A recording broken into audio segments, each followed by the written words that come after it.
Now that we have the gRPC implementations to list and update notification events, let's create an ecom notification microservice to send email notifications for each of the events.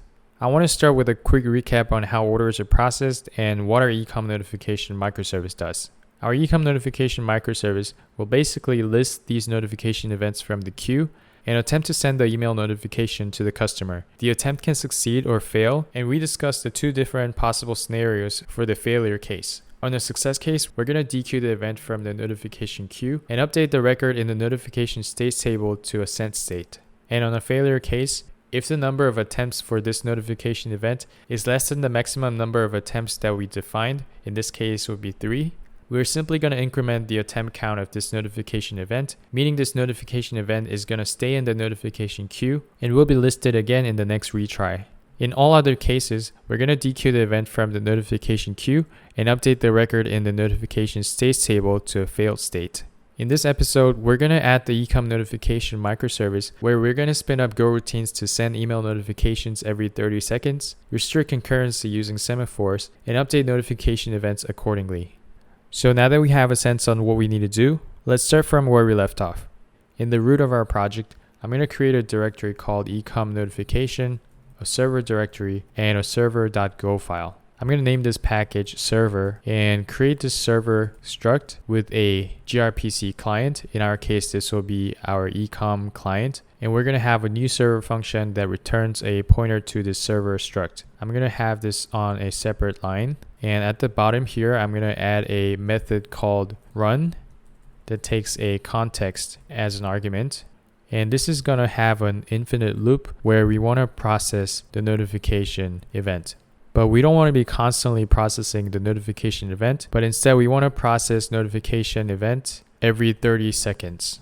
And to help us do that, we can use the time.newTicker and define our time interval. If you look at the newTicker definition, it says newTicker returns a ticker containing a channel that will send the current time on the channel after each tick. So we can store the value inside a variable called ticker, and we have to make a deferred call to ticker.stop. Then inside our for loop here, what we can do is add this select statement with two cases where the first one is gonna receive from the ticker channel and the other one is gonna receive from the context done channel, in which case we're gonna return. So what's gonna happen here is that we're gonna receive a tick from the ticker channel every 30 seconds. And for that 30 seconds, this select statement is gonna be blocking unless we receive a cancellation signal from the context. So down here, let's now add a method called process notification events that will receive a context as its argument and return an error. And this is where we're going to call the gRPC client to list the notification events.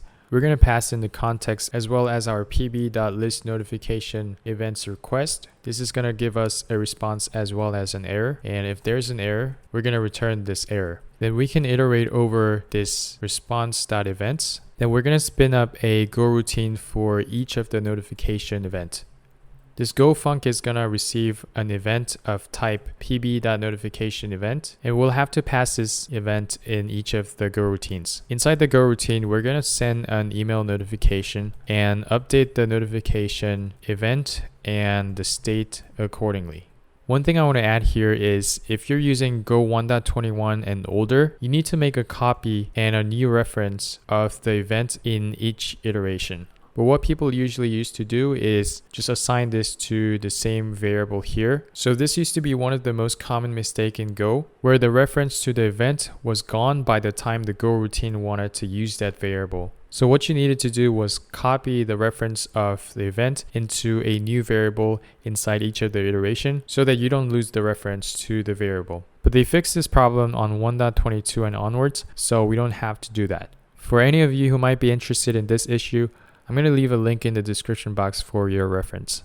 So we spin up a Goroutine for each of the event, and at the end of this method, we're going to return nil. But this on its own is not going to work because this method is going to spin up Goroutines and just exit prematurely. We have to ensure that we wait for these Goroutines to be executed. Channels are the most primitive tool to communicate with the Goroutines, but the most common approach is to use WaitGroup provided by the sync package. So outside of this for loop, I'm going to define this variable called WaitGroup of type sync.WaitGroup. Then call WaitGroup.add1 before and outside of this Goroutine. So WaitGroup has a counter and keeps track of how many Goroutines have been spun up. And as the name add suggests, we increment the count before we spin up every Goroutine. Then inside each Goroutine, we make a deferred call to WaitGroup.done to decrement the counter at the end of the Goroutine to tell WaitGroup that it is done with its part. Then outside this for loop, we're going to add a new Goroutine to wait on these wait groups. So this part will block until the counter of the wait group has come back down to 0 and ensure that each of the Goroutines are done with their jobs. So that's all we need to do with the wait group. But now what if we want to limit the number of Goroutines running at one given time? If we have 1,000 notification events in the queue, or even 10,000, would we want to spin up that many Goroutines altogether? Although Goroutines are lightweight by nature, we might want to specify the maximum number of Goroutines we want at a given time. In that case, we can use a data type known as a semaphore. So let's say you want to make sure that no more than 10 Goroutines are running at a time. Outside this for loop, I want to create a variable called sem and call semaphore.newWaited and pass the value 10. And for each iteration, we're going to call semaphore.acquire, pass in the context and 1. This will return an error if there is, and we're going to return an error. Then inside each Goroutine, I'm also going to make a deferred call to semaphore.release. And you can think of this acquire and the release method as something similar to add and done, where the acquire increments the counter and the release decrements the counter. And that's all we need to do to restrict concurrency using semaphores. Now that we have the wait group and semaphore in place, let's add this helper method to send the email notification. At the bottom here, I'm going to add a method to send notification. That's going to receive a context as well as an event of pb.notification event type. And this will return an error if there is. And there are many packages you can use to send emails in Go, but I'm going to use this package called GoMail. So with GoMail, you can simply call gomail.uMessage and store that in a variable. Let me run go-mod-tidy to import those packages. So this new message method gives us a gomail.message struct, and we can use this message struct to set the header. And first we can set the from header, and this is where we're going to add our admin email. But instead of hard coding our admin email, we're going to pass this value from our flag. So I want to create this new struct called admin info. That's just going to have an email of type string and a password. So we're going to have this admin info in our struct. This will be a pointer to our admin info, and we're also going to receive the admin info as the argument here and store that admin info here. So now inside our send notification method, we can pass in the admin info.email, and we're also going to set the to header to specify where we want to send the email to. And this email is going to come from the notification event. We can also set our subject and just say something like email from ecom. We're also going to set the plain text body to keep it simple for the time being. And we're going to pass in a message that looks something like this, where we say the order for the order ID is in a certain state that comes from the status of the notification event. So it's going to say whether the order is pending, order is shipped, and so on. Then down here, we can call gomail.newDialer. Then I'm going to pass in the SMTP host of gmail.com on port 587, which is the default port for the SMTP protocol. Then pass in the email and the password of our admin. I'm not going to call this dial and send yet, and instead store this in a variable called d. And I'm going to specify the TLS config of this dialer to something like this. Once I've saved that file, now I can call dial and send, and if there's an error, we're going to return that error. So now we're going to be able to call send notification from inside here. So I'll call s.sendNotification, pass in the context and the event, and this will give us an error. Then we're going to pass in this error into our update notification event method, which we haven't defined yet, and we're going to pass this error as its argument. So again, this will give us another error, which we can then say something like processing event and print out this error message. So now let's define this method down here. This will receive a context, the event, and an error, and also return an error. Here we want to define our pb.update notification event request, where the ID is going to be the event ID. The state ID is also going to be available inside the event, as well as the order ID. So if you look into what this update notification event request has, it has the ID, state ID, order ID, as well as the response type and the message. So this notification response type has the success and the failure type. And these types are used to tell us whether the attempt to send the email notification succeeded or failed. And this notification response type will be determined based on the type of error we have here. So if you remember, we passed this error down from the send notification method here. So what we can do is add a switch statement on this error. Then for the nil case, we can set the response type to success and the message to something like notification sent successfully. And for all other cases where the error is not nil, the response type will be failure, and we're going to have a message with what error we have here. We can add a print statement here just to show what event we are updating. And lastly, just call our client.update notification event, pass in the context and the request. And actually there's no new variable on the left side here. And if there is an error, we're just going to return an error saying something like failed to update notification event and print out the error. And at the end of the method, we're just going to return nil. And one last thing we need to do here is, because our process notification events now send a notification event and update the notification event accordingly, we now have to call this process notification events from this run method up here. So I'll call s.process notification events, pass in the context, and if there is an error, we're really just going to print out the error message for the time being. Now let's save this file, and I'm going to move up into the CMD and create a ecom notification directory and the main.go file inside it. This will be package main, and we're going to have our main function. And the first thing I want to do here is to read our environment variables using this nflag package.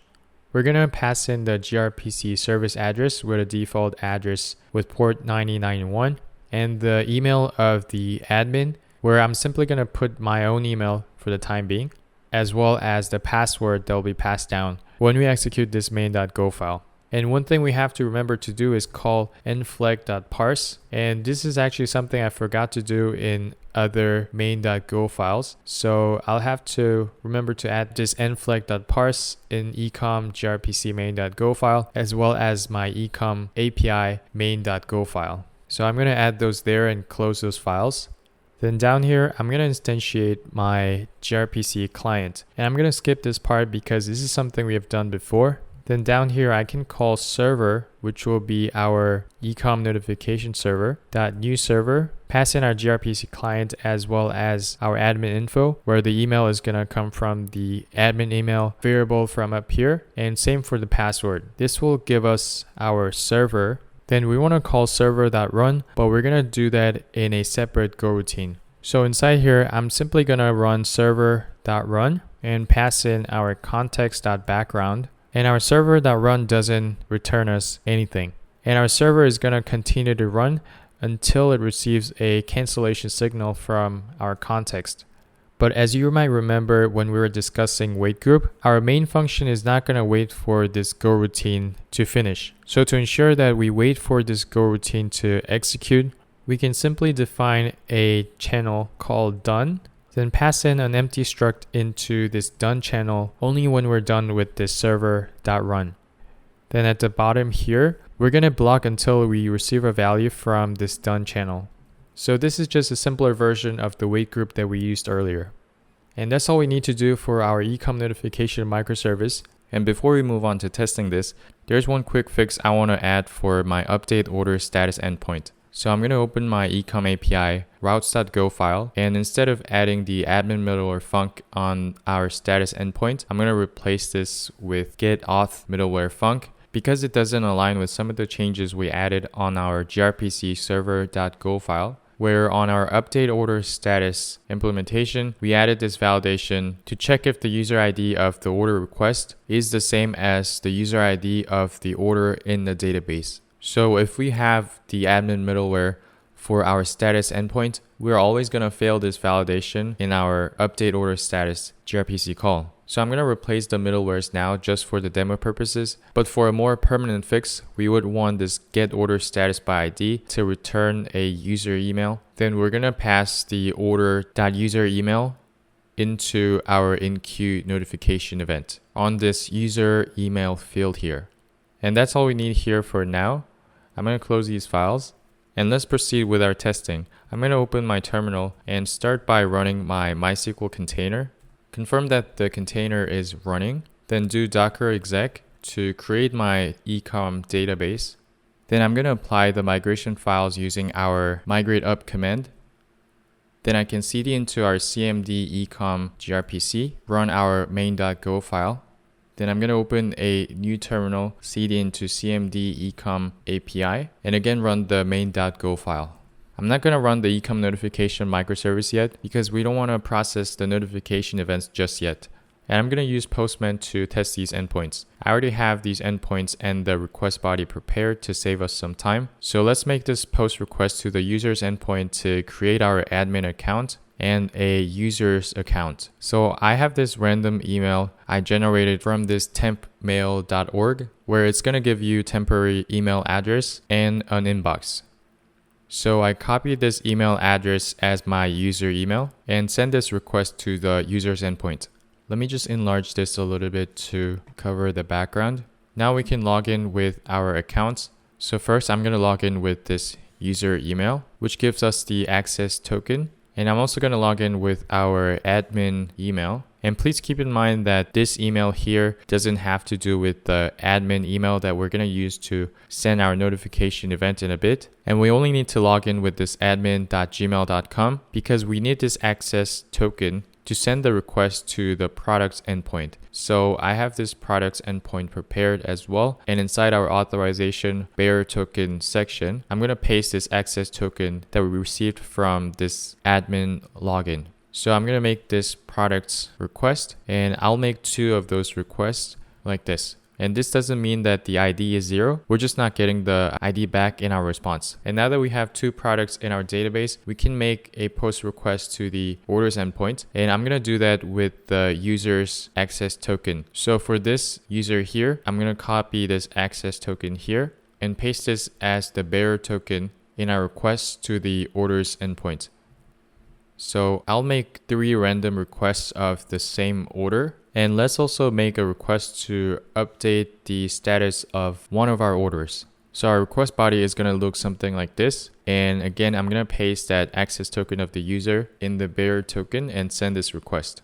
So we have these timestamps in a weird format now, but we can ignore that for now. Then I'm going to open up my table plus to see what we have in our database. I'm going to open the ecom database and you'll see that we have 3 orders in the database with 2 of them in a pending state and 1 with the shipped status with the updated add timestamp. Then inside our notification events queue, we have 4 notification events with 3 of them with the pending order status and 1 with the shipped status. And with our notification states table, we're going to store the state of each notification event. And the records here will persist even after the notification events queue has dequeued all our notification events. So now that we have confirmed all our notification events are in our database queue, let's go back to our VS Code, open a new terminal. Then I'm going to cd into the cmd ecom notification. But before we run our main.go file, we have to remember to pass in the admin password for our admin email. And I'm going to create an app password for my Gmail account. And we can do that in our Gmail account page by typing app passwords in the search bar. And this will give you an option to create app passwords. Then I'm going to have my app name as ecom. Then this will give me the app password I can use temporarily. I'll copy this, come back to VS Code, then pass this inside our admin password environment variable when we run our main.go file. This is the password I used before, so I'm gonna delete that and paste that new app password I have and run my main.go file. Our app prints out these logs saying that we successfully sent the notification. So if we go back to our database, you're gonna see that all the events have been dequeued from our notification events queue, and the notification states table shows that each of the notification event has been sent, and it also stores this message saying that the notification has been sent successfully. If any of these attempts to send email failed after multiple retries, it's going to have a record of the error message showing why the attempts failed. Now let's open up that temp mail inbox and see what we have there. So as you can see, we have 4 different emails saying this order 3 is pending. Then we also have an email saying order 1 is shipped, and so on. And this is all we need for the ecom notification microservice. In our next episode, we're going to see how to set up local development environment so that we can automate bringing up the MySQL container, as well as 3 of these microservices we have. And again, thank you all for watching.